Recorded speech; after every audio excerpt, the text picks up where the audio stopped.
हुकूमत ने Islamabad high court में जजेस लाने पर एतराजात मुस्तरद कर दिए। लीगी सेनेटर इरफान सिद्दीकी ने दावा किया कि आइन का आर्टिकल 200 कहता है कि सदर हाई कोर्ट के किसी भी जज का उसकी मर्जी से तबादला कर सकते हैं। सवाल किया कि इस आईनी शिक को तरजीह दें या किसी खत को।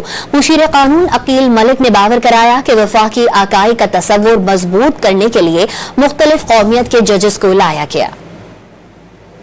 हुकूमत ने इस्लामाबाद हाई कोर्ट में जजेस के तबादले पर एतराजात मुस्तरद कर दिए। लीगी सेनेटर इरफान सिद्दीकी ने सवाल किया कि अगर जजेस ने आइन की पासदारी और तहफ़्फ़ुज़ का हल्फ उठा रखा है तो क्या आर्टिकल 200 आइन पाकिस्तान का हिस्सा नहीं। बावर कराया कि आर्टिकल 200 कहता है कि सदर मुमलिकत हाई कोर्ट के किसी भी जज का तबादला एक से दूसरी हाई कोर्ट में कर सकते हैं, लेकिन मुतालका जज की मर्जी से। तबादले के लिए चीफ जस्टिस पाकिस्तान और मुतालका हाई कोर्ट के चीफ जस्टिस से मुशावरत जरूरी है। सेनेटर इरफान सिद्दीकी ने सवाल किया कि इस वाज़े आईनी शिक को तरजीह दें या किसी खत को। बैरिस्टर अकील मलिक ने बावर कराया कि इस्लामाबाद हाई कोर्ट में सीटें खाली थी। वफाक का तसव्वुर मजबूत करने के लिए मुख्तलिफ कौमियत के जजेस को लाया गया। जो फेडरलिज्म का कॉन्सेप्ट है या आपकी वफाक का कॉन्सेप्ट है, उसमें जितने भी जज साहिबान है वो तमाम तर सूबों की नुमाइंदगी करते हैं और यहाँ पे 2 सीटें ऑलरेडी एग्जिस्ट कर रही थी जो वेकेंट थी और इन एनी केस 10 तारीख को इजलास होना है जेसीपी का।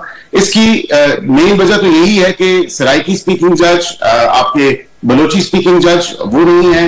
हफ्ते के रोज सिंध, बलोचिस्तान और पंजाब से 3 जजेस को तब्दील करके इस्लामाबाद हाई कोर्ट ट्रांसफर किया गया था।